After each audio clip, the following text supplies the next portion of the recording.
Hi everyone, с вами Ева Лорман, и в этом видео я вам показываю окрашивание в технике чистый блонд с применением порошка для осветления и тонировкой.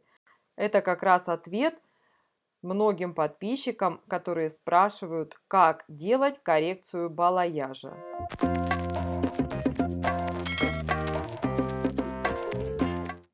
База натуральные корни 5.0 и косметическая база 8.7, которая осталась после растяжки или после балаяжа.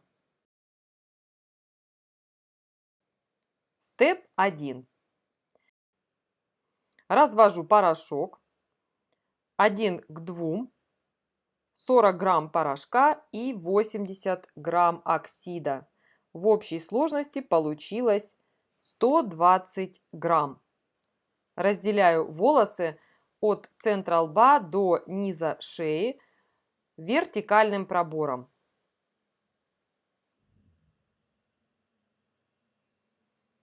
Вертикальный пробор идет от центра лба через наивысшую точку головы и до центра низа шеи. Наношу состав на этот пробор в зеркальном отражении. Состав наносится очень обильно и вбивающими движениями равномерно распределяется по всей зоне, которую мне надо осветлить. Это зона натуральные отросшие корни и косметическая база, которая осталась после балаяжа. Это как раз ответ многим подписчикам, которые спрашивают, как делать коррекцию балаяжа. Мы должны осветлить все зоны, и темный, и коричневый, и до белого равномерно нанести состав, захватывая немного даже белый цвет волос. Степ 2. Горизонтальным пробором от уха до уха делю волосы еще на две части. Также наношу состав в зеркальном отражении с левой и с правой стороны.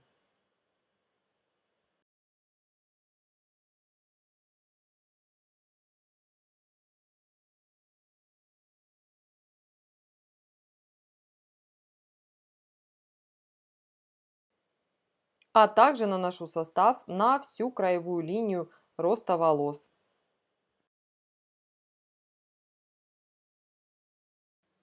Вот что должно у нас получиться.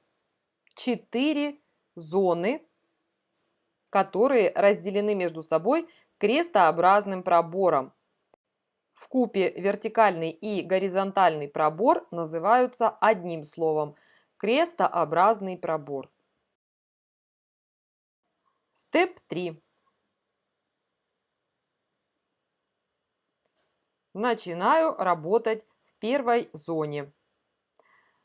Отделяю прядь толщиной не более 2 сантиметров и наношу состав также в зеркальном отражении.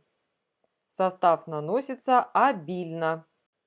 Захожу на 1 сантиметр на белые волосы, для того, чтобы не было границ между ранее осветленными волосами и косметической базой. Уверена на 100%, что у всех возникает вопрос, почему я начала работать с первой зоны, это же перед, а в книжках написано, и все, естественно, учат, что нужно начинать с 3-й или 4-й зоны, то есть с затылочной зоны. Отвечаю на этот вопрос. Дело в том, что в теменной зоне не намного выше температура тела, поэтому лично я, когда работала раньше по этим книжкам и делала так, как там написано, я была всегда недовольна результатом, потому что работаю я быстро, и в итоге у меня получалось, что теменная зона и вообще вся передняя зона темнее при осветлении, чем затылочная. И я всегда смотрела на это и думала: от хорошо, на затылке у нас просто великолепно все осветлилось, а вот спереди не очень. В итоге я начала по-другому действовать. Начала смывать по секциям. Третью и четвертую смывала раньше, чем первую и вторую. То есть я доводила нужный фон осветления на первой и второй зоне, но боялась, чтобы не испортить волосы на третьей и четвертой. Поэтому мне приходилось смывать это по секциям. После того, как я сделала однажды именно по вот этой системе, которую я вам сейчас показываю, я поняла, что, в общем, можно и обойтись без смывания по секциям, а начинать с теменной, с передней зоны. И тогда результаты были отличные. Но хочется предостеречь, особенно новичков. Если вы видите, что в теменной зоне уже прям очень хорошо осветлились волосы, то лучше все-таки смывать по секциям. Не надо ждать, пока все зоны достигнут одного фона осветления. Это практически нереально. Разница во времени между первой и завершением четвертой секции минимум полчаса. В любом случае они не могут быть одного цвета по логике. Поэтому я всегда делаю так. Начинаю с первой, второй зоны, работаю далее в третьей, четвертой и слежу за осветлением в первой и второй зоне. Если вижу, что фон осветления такой уже, который мне нужен, и я могу убрать состав с первой и второй зоны, немного нейтрализовав оксид, нанеся на эти зоны воду. Либо немного смыть этот состав. Не обязательно мыть это все с шампунем. Таким образом, реакция осветления может быть нами остановлена в определенное время, когда нам нужно. К этому я прибегаю, как правило, при осветлении тонких волос, которые осветляются очень быстро, и чтобы их не портить лишний раз, не нужно ждать, пока цвет волос будет одинаковый во всех секциях. И еще одна причина, почему я начинаю работать с первой и второй зоны, потому что мы с клиентом отращиваем волосы. Вообще, благодаря этой технике нам удалось отрастить волосы с мега короткой стрижки до вот этой длины. Благодаря, опять же, этой технике мы на затылке волосы с порошком держим немного меньше. И несмотря на то, что по цвету они абсолютно одинаковые, но по времени на затылочной зоне я с порошком выдерживаю на минут 15 меньше благодаря вот этой технике. Поэтому мое мнение такое. Если блондинка хочет отращивать волосы, то есть два варианта осветления порошком. Первый вариант, который показываю я сейчас вам при быстром нанесении порошка. И второй вариант – это смывать порошок по секциям. Если кто-то из вас и побоится так работать, и страх мне ваш понятен, потому что все-таки вы наверняка учились делать это все наоборот, то в любом случае надо следить за осветлением в третьей и четвертой зоне. В моей технике это третья и четвертая зона, а в вашей технике, скорее всего, это будет первая и вторая, то есть та зона, с которой вы начинаете работу. Так вот, если вы нанесли сначала порошок на затылочную зону, затем нанесете его на переднюю зону, и через минут 10-15 с затылочной зоны состав надо смывать или нейтрализовать, как я вам уже объяснила. Кстати, смывание по секциям я для себя открыла как новую планету, потому что я однажды спалила клиенту волосы, неожиданно для себя, потому что действовала по книжке, как меня учили 100 лет назад, и в итоге получила отрицательный результат.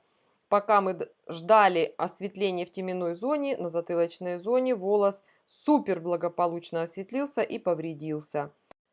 Кстати, смывание по секциям я вообще не видела ни в одном руководстве. Ни один преподаватель мне этого не рассказывал, ни на одном семинаре этого не слышала. В общем, это, можно сказать, моя планета. Я уверена, что опытные мастера точно так же поступают. По крайней мере, я могу вам показать вот наглядный пример. Благодаря этой технике мои клиенты, все, кто хочет длинные волосы, они все их благополучно отращивают. И волосы хорошего качества, что немаловажно. Поэтому прислушайтесь к этому моменту и выбирайте для себя понравившуюся технику. Я надеюсь, очень понятно ответила на этот вопрос, который возникнет абсолютно у всех, кто занимается окрашиванием волос. Потому что везде, чуть ли не на каждом столбу парикмахерском написано, что нужно начинать с затылочной зоны. Я поигралась в эти игрушки и поняла, что не совсем все так. Вообще в парикмахерском деле очень много спорных моментов. В теоретическом понимании это одно, а на практике это совершенно другое. И всегда надо анализировать и думать самому. Каждый мастер должен быть, скажем так, художником, творцом любой процедуры, которую он делает. Потому что предугадать все абсолютно неожиданности книжка не в состоянии. Только мастер, благодаря своему опыту и определенным ситуациям, возможно, даже проблемным, может делать для себя выводы, что правильно, что не очень работает, что работает лучше и так далее. Все, нанесла я порошок, прочитала вам нравоучение, но это только потому, что я знаю, какие вопросы у вас возникнут, и мне не все равно. Я пытаюсь их предугадать. Итак, осветление у меня с доступом тепла, потому что в помещении было прохладно. Время выдержки примерно 30-40 минут. Время зависит от интенсивности осветления. После этого мы идем мыть голову. Покажу вам, как же смыть порошок. Я знаю, очень много, особенно новичков, делают ошибки. Они начинают смывать порошок просто водой. Да, надо сначала обязательно намочить волосы и, так скажем, какую-то часть порошка постараться смыть водой небольшим напором, кстати говоря. Кран должен быть повернут от клиента, чтобы не намочить лицо клиента. Не старайтесь смыть полностью порошок только водой. Это неправильно и это нереально. Чуть помыли и сразу работаем шампунем. Шампунь захватывает молекулы порошка и благополучно смоет его. Делается это 2 раза. Сначала наносим шампунь на порошок, смываем. Затем еще раз наносим немного шампуня и смываем шампунь с волос. После этого надо нанести кондиционер. Тоже хорошо его смыть с волос, чтобы дальнейшая тонировка прошла у нас благополучно. Мытье головы, кстати, никто недооценивает. Все ученики думают, что это самая простая процедура, которая может быть в парикмахерском деле. Я вам скажу, что нет. Абсолютно все ученики в шоке от того, как это все сложно делается. Поэтому на это я и заострила внимание. После этого одноразовыми полотенцами мы заворачиваем волосы в полотенец вот в такой конверт. Кстати, тоже не самая простая процедура. И сушим волосы практически до сухого состояния, особенно прикорневую зону. Если на лице клиента вы видите состав, который не удалось смыть, обязательно нужно его убрать одноразовыми салфетками. Сушим волосы. Здесь не нужно обладать суперспособностями, просто сушим волосы по росту волос.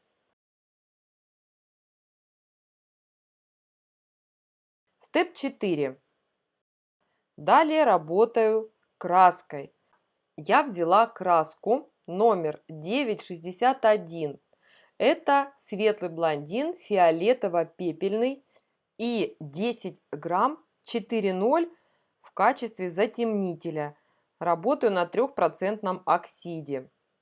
Тонирую, делаю балаяж, делаю прикорневое окрашивание. Как угодно это можно назвать, но смысл у этого всего будет один. Сначала наношу краску на осветленную часть волос по крестообразному пробору. Крестообразный пробор – это совокупность двух проборов, вертикальный и горизонтальный. Я отделяю себе зоны для удобства в окрашивании. Отделяю первую, вторую, третью и четвертую зону. И прокрашиваю обязательно краевую линию роста волос.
Далее обратите внимание, что тонировку я начинаю делать с третьей и четвертой зоны, то есть с затылочной зоны.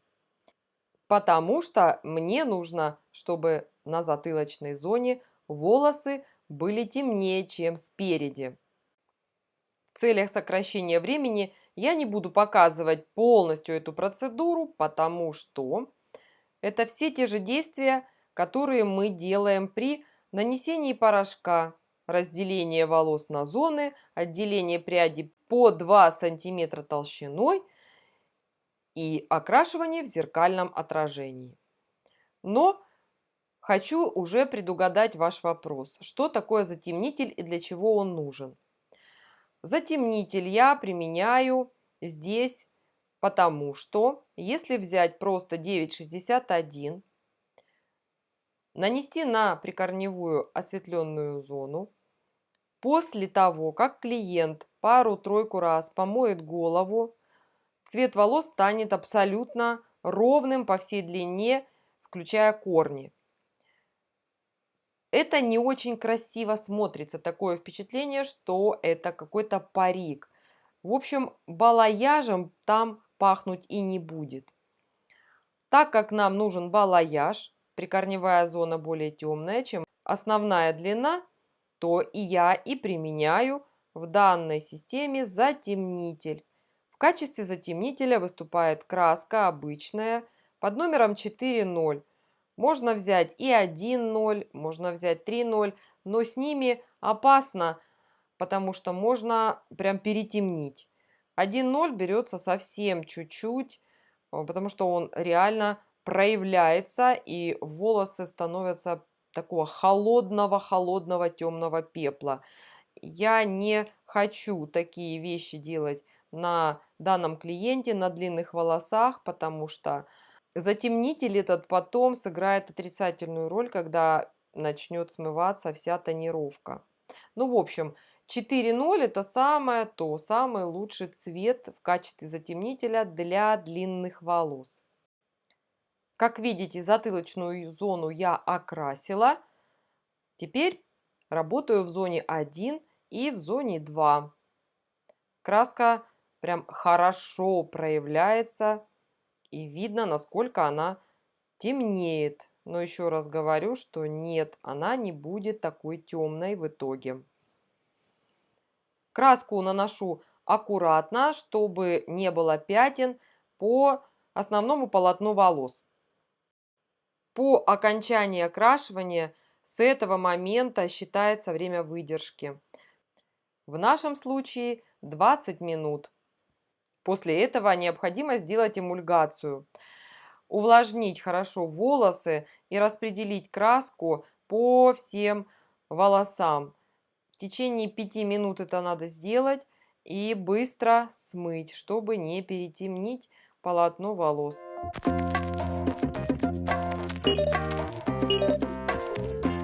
И вот конечный результат. Вот моя пепельная блондинка с длинными волосами. Такими длинными, что аж в камеру не помещались. Видите, что прикорневая зона более темная, полотно чистое абсолютно. Все замечательно и прекрасно. Клиент доволен, мастер тоже. На эту процедуру у нас ушло примерно 3 часа. Точно не засекала, но если посчитать по времени, примерно 3 часа. Надеюсь, вам все понятно и желаю вам удачи и успехов, если вы вдруг будете точно такое же окрашивание делать своим клиентам. Ой, хотя нет, я вам желаю успехов и удачи во всех ваших делах.